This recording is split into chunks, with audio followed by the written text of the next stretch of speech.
নমস্কার বন্ধুরা, welcome back to tips for mom Bangla. আজ অনেকগুলো মাস পর তোমাদের সামনে আবার ভিডিও নিয়ে এসেছি। আমার এই চ্যানেলটা আমার কাছ থেকে হারিয়ে গেছিলো, অনেকগুলো দিন পর খুঁজে পেয়েছি, তাই আবার ভিডিও নিয়ে এলাম। আর আজ যখন আমি ভিডিওটা বানাচ্ছি তখন কিন্তু আমি কোলহাপুরে, মহারাষ্ট্রের কোলহাপুরে আমাদের বদলি হয়েছে। আর আজকে আমি যাচ্ছি একটি বিশেষ কারণে ডাক্তার দেখাতে। কদিন ধরেই ঘাড়ের পিছনে ভীষণ ব্যথা হচ্ছে এবং সেই জন্য আমি ডাক্তার দেখাচ্ছি। ডাক্তার দেখানোর কথা বলতে বলতে দেখো আমরা কোলহাপুর স্টেশনের কাছে চলে এসেছি। কোলহাপুর স্টেশন এটা। আমরা যখন বাড়ি যাই, যখন ট্রেনে করে বাড়ি যাই, তখন এখান থেকেই ট্রেন ধরে আমরা পুনে অবধি যাই। পুনে থেকে আবার আমাদের যেতে হয় হাওড়া ট্রেন ধরে। বন্ধুরা, তোমরা যারা আমার সাবস্ক্রাইবার আছো, আমার চ্যানেল সাবস্ক্রাইব করেছো, তারা জানো এই চ্যানেলে এর আগে আমি সবসময় নতুন মা আর হবু মায়েদের নিয়ে নানা রকম টিপস শেয়ার করেছি। সেখানে আমি অনেক প্রশ্নও পেয়েছি তোমাদের, কিন্তু যেহেতু এই চ্যানেলটা আমার কাছে এতদিন ছিল না, তাই আমি তার কোনো উত্তর দিতে পারিনি। তোমাদের বলবো, তোমাদের যদি সে সম্বন্ধে কোনো প্রশ্ন থাকে তোমরা এই ভিডিও নিচেও করতে পারো। তার মধ্যে দেখো আমি চলে এসেছি শ্রুতিকা স্ক্যানে। এখানেই আমার এমআরআইয়ের রিপোর্টটা নেওয়ার ছিল, এটা নিয়েই আমি ডাক্তারের কাছে যাব।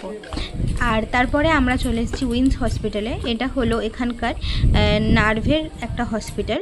ডাক্তার সম্ভবত ধরেছেন যে আমার নার্ভের প্রবলেম হয়ে থাকবে, তাই জন্যই উনি এমআরআই করতে দিয়েছিলেন। আমাদের ডাক্তার দেখানো হয়ে গেছিলো, তিনি 10 দিনের ওষুধ দিয়েছেন এবং আমাকে 10 দিন পর আবার যেতে বলেছেন। ভগবান করে এই 10 দিনের মধ্যে ব্যথাটা যদি কমে যায় তাহলে আর যাব না। ঘাড়ের প্রচণ্ড ব্যথার জন্য ভীষণই কষ্ট পাচ্ছি আমি। যাই হোক, যেটা বলছিলাম যে যারা সাবস্ক্রাইব করেছো আমার নতুন মারা এবং হবু মারা, তোমাদের যা কিছু জানার আছে তোমরা এই ভিডিওতে করতে পারো।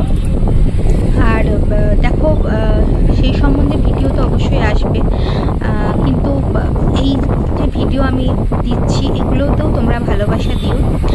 তোমরা ভালোবাসা দিলে আমার এই চ্যানেলটা আরও অনেক মানুষের কাছে পৌঁছে যাবে, আর আমি যে টিপস শেয়ার করবো সেগুলো সবার কাছে পৌঁছে যাবে। তবে আমি একটা জিনিসও লক্ষ্য করলাম, অনেকেই আমার কমেন্ট সেকশনে এমন কমেন্ট করেছো যেটা একজন ডাক্তারই সঠিক দিতে পারবে। তো বন্ধুরা দেখো, আমি তো আর ডাক্তার নই, আমি একজন মা। 4 বছরের ছেলে আছে আমার, তার মা আমি। এবং সেখান থেকে আমি যেটুকু অভিজ্ঞতা সঞ্চয় করেছি সেটাই তোমাদের সাথে শেয়ার করি।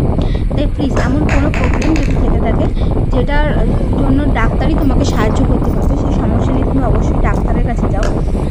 আমাকে জিজ্ঞেস করে তোমার খুব একটা লাভ হবে না, কেন আমি তার সঠিক বা যথাযথ উত্তর দিতে পারবো না। তো চলো, এটা হচ্ছে কোলহাপুরের রাস্তা। কোলহাপুর জায়গা বেশ সুন্দর, বেশ ছিমছাম একটা রাস্তা। মহারাষ্ট্র বলতে আমাদের চোখের সামনে প্রথমে মুম্বাইটা বেশি ওঠে। আমি মুম্বাই কোনো দিন যাইনি, কোলহাপুরে আসলাম। আর কোলহাপুর শহরটা কিন্তু আমার খুব পছন্দ হয়েছে। চারিদিকে পাহাড় আছে, নদী আছে, খুব সুন্দর জায়গা। আর বন্ধুরা, এরকম আরও অনেক ভিডিও যদি তোমরা পেতে চাও তাহলে অবশ্যই চ্যানেল সাবস্ক্রাইব করবে আর পাশে থাকবে। আর সঙ্গে থাকো, দেখতে থাকো টিপস ফর মম বাংলা। দেখতে দেখতে আমরা ঘরের খুব কাছাকাছি চলে এসেছিলাম। ভীষণ টেনশনে ছিলাম এবং তাড়াতাড়িতে ছিলাম, কারণ ছেলেকে স্কুলে দিয়ে তারপরে আমরা ডাক্তারের কাছে গেছিলাম। তো ভীষণ তাড়া ছিল আমাদের স্কুল থেকে ছেলেকে রিসিভ করার জন্য। ওর 1টার সময় ছুটি ছিল, তাই ড্রাইভারকে বারবার বলা হচ্ছিল যে একটু তাড়াতাড়ি চালাতে, যাতে আমরা খুব তাড়াতাড়িভাবেই ছেলের কাছে পৌঁছে যেতে পারি। তো দেখো বন্ধুরা, এর মধ্যে আমি ঘর চলে এসেছি অলরেডি। ছেলেকে স্কুল থেকে নিয়ে আসা হয়ে গেছে, ওকে স্নান টান করিয়ে আমি নিচে গেছিলাম ঘর মালিকের ঘর। আজকে ঘর মালিকের যে ছোট মেয়ে তার বিয়ে, আজকে নয় অ্যাকচুয়ালি কালকে বিয়েটা। আজকে সন্ধ্যাবেলা ওদের হলদি সেরিমনি, আর হলদি সেরিমনির দুপুরবেলা ওদের বোধহয় এই চুড়ি পরানোর নীতিটা হয়। তো আমাকে ঘর মালিকের যে ওয়াইফ ভাবি, তিনি আমাদের ডেকেছিলেন যে চুড়ি পরতে। তো দেখো, এখানে আমাকেও চুড়ি পরানো হচ্ছে। আর আমাকে ওখানে যে ভাবি চুড়ি পরাচ্ছিলেন তিনি বলছিলেন যে লাল শাখারটা যদি খুলে দেওয়া যায়। তো আমি বললাম যে না, উনি খুলেও ফেলেছিলেন একবার। যে তারপরে আমাকে জিজ্ঞেস করলেন যে এটা কি আমি খুলতে পারি। আমি বললাম যে না, এটা আমাদের পরে থাকতে হয়। তো তারপরে উনি তার উপরেই আমাকে চুড়িগুলো পরিয়ে দিলেন। আজকে টাটা, দেখা হচ্ছে পরের ভিডিও।